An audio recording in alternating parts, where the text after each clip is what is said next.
Mecca Medina में हिंदू व्यक्ति को क्यों नहीं जाने दिया जाता है? क्या सच में इसमें शिव जी को कैद करके रखा गया है? क्या मक्का मदीना में शिवलिंग है और मुस्लिम व्यक्ति हज की यात्रा में शिवलिंग को पत्थर मारते हैं? इंटरनेट पर फैली इन सारी अफवाहों की सच्चाई आज हम आपको बताने वाले हैं और ये भी बताएंगे कि आखिर ये हज पर क्यों जाते हैं। तो जानने के लिए बने रहना वीडियो के एंड तक। दोस्तों, इस्लाम धर्म में नमाज को बहुत इम्पोर्टेंट माना जाता है। हर एक व्यक्ति जो इस्लाम धर्म को मानता है वो नमाज तो पढ़ता ही है। कुरान के हिसाब से दिन में 5 बार नमाज पढ़ी जा सकती है। वही टाइम के हिसाब से कई लोग दिन में 3 बार पढ़ते हैं। नमाज पढ़ना कुछ इस तरीके से है जैसे कि आपके सामने दिन में 5 बार पवित्र नदी होकर जा रही है और आप पवित्र नदी में डुबकी लगाकर पवित्र हो रहे हो, क्योंकि माना जाता है कि नमाज पढ़ने से व्यक्ति के सारे पाप धुल जाते हैं। इसी के साथ बाकी लोगों ने आदमी को जो बद्दुआ दी है और जो उसके बारे में बुरा कहा है, नमाज पढ़ने से वह सब कुछ साफ हो जाता है। इसके साथ ये भी माना जाता है कि जो लोग नमाज पढ़ते हैं उनके मन में कभी भी बुरा ख्याल नहीं आता, यानी कि वे हमेशा अच्छी राह पर ही चलते हैं। इस्लाम धर्म में हज को सबसे ज्यादा मान्यता दी जाती है। इस्लाम धर्म के 5 स्तंभों में से एक हज भी है। इस्लाम धर्म के 5 स्तंभ होते हैं। एक कलमा पढ़ना, दूसरा नमाज कायम रखना, तीसरा जकात देना यानी दान देना, चौथा रमजान के रोजे रखना और 5वां हज करना।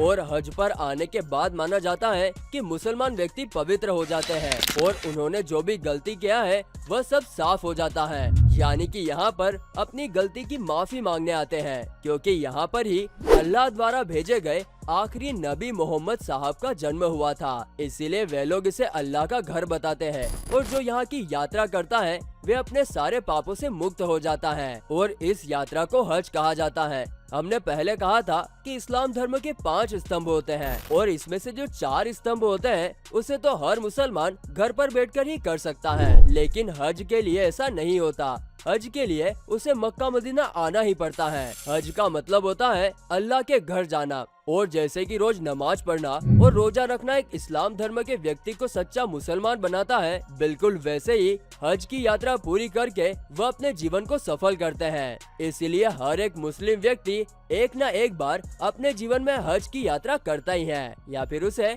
करनी ही चाहिए। अब मेन टॉपिक पर आते हैं कि आखिर मक्का मदीना में हिंदू व्यक्ति को क्यों नहीं जाने दिया जाता है? क्या सच में इसमें शिव जी को कैद करके रखा गया है, जिसके बारे में हो सकता है आपने सोशल मीडिया पर कई बार सुना हो, पर असलियत में ऐसा कुछ भी नहीं है। सबसे पहले तो इस डाउट को ही क्लियर कर लेते हैं कि शिव जी को एक आम इंसान कैसे कैद कर सकते हैं। यह बात तो आपको खुद ही समझ जानी चाहिए कि अगर आप हिंदू धर्म के हैं तो आपको पता ही होगा कि शिव जी कितने ज्यादा शक्तिशाली हैं। ऐसे में उन्हें कैद करके रख पाना नामुमकिन है और इसीलिए यह पूरी तरह से झूठी अफवाह है।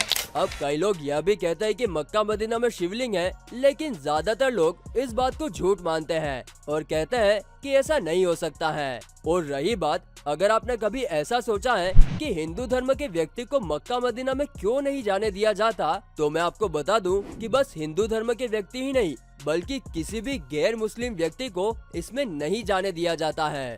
मक्का और मदीना दोनों जगह मुस्लिम लोगों के लिए बहुत ही ज्यादा पवित्र है। हालांकि मदीना में तो कई और धर्म के लोग भी जा सकते हैं, लेकिन मक्का में कोई भी दूसरे धर्म का व्यक्ति पैर नहीं रख सकता है, फिर चाहे वह हिंदू, सिख या फिर क्रिश्चियन यानी ईसाई धर्म का ही क्यों ना हो। और ऐसा करने के पीछे इनका यह कहना है कि जो भी व्यक्ति मुस्लिम नहीं है वह यकीनन मक्का की सही तरीके से इज्जत नहीं कर सकता है और ये उनके लिए सबसे ज्यादा पवित्र जगह है। और जैसा कि अब तक आप समझ गए होंगे कि इसी वजह से उन लोगों को लगता है कि अगर ऐसा कोई व्यक्ति जो इसकी इज्जत नहीं करता है, अगर वह यहाँ पर जाएगा तो फिर यह जगह अपवित्र हो जाएगी। जैसे कि हाल ही में सऊदी अरेबिया और कई मुस्लिम देश बहुत ही ज्यादा गुस्से में हैं, क्योंकि एक रिपोर्टर जो है वो मक्का मदीना में घुस गया था। उसने यहाँ की कई फोटो और तस्वीरें खींची और ये जो पत्रकार था ये मुस्लिम भी नहीं था बल्कि यहूदी धर्म का था, और उसके बाद भी अंदर कैसे घुस गया ये अब तक का बहुत ही बड़ा रहस्य है। पहले तो व्यक्ति अंदर आया, इसने फोटोज खींचे और बाहर भी चला गया और उसने ये सारी चीजें न्यूज में भी डाल दी। इसको मक्का मदीना तक लेकर जाने के पीछे कई मुस्लिम लोगों का भी हाथ है और इसी वजह से अब सऊदी अरेबिया की सरकार जहां पर मक्का मदीना स्थित है वह उन सब लोगों को ढूंढ रही है जिन्होंने पैसे लेकर या फिर किसी और फायदे के लिए काम किया है, और उन सबको बहुत ही ज्यादा सख्त से सख्त सजा दी जाएगी। और यही कारण है कि हिंदू व्यक्ति या फिर मैं कहूँ किसी भी गैर मुस्लिम को अंदर नहीं जाने दिया जाता है। और उसी के साथ ये भी कहते हैं कि ये जो पिलर है जिस पर मुस्लिम व्यक्ति पत्थर मार रहे हैं ये शिवलिंग है, जबकि ऐसा नहीं है। ये असलियत में 3 पिलर हैं जिन्हें शैतान कहा जाता है और इन पिलर की अलग कहानी है। दरअसल मुस्लिम धर्म में ऐसी मान्यता है कि एक बार अल्लाह ने इब्राहिम को अपनी सबसे प्यारी चीज की कुर्बानी देने को कहा था और इब्राहिम की सबसे प्यारी चीज थी उसका बच्चा जिसका नाम था इस्माइल।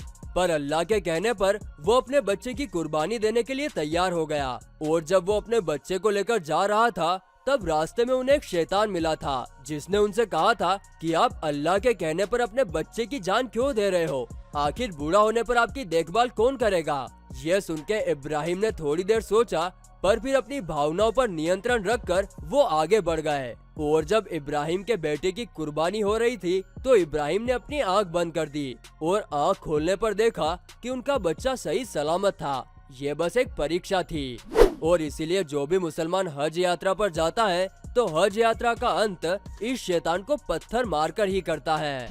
ये रस्म का एक महत्वपूर्ण हिस्सा है। उस शैतान को बुरा भला भी कहा जाता है क्योंकि उसने अल्लाह के बारे में गलत बातें फैलाई होती हैं और ये दीवार को उस शैतान के रूप में ही बनाया गया था। तो दोस्तों इस वीडियो को लेकर आपकी क्या राय है हमें कमेंट करके जरूर बताएं और अगली वीडियो आप किस टॉपिक पे चाहते हैं ये भी आप हमें कमेंट करके बता सकते हैं। धन्यवाद।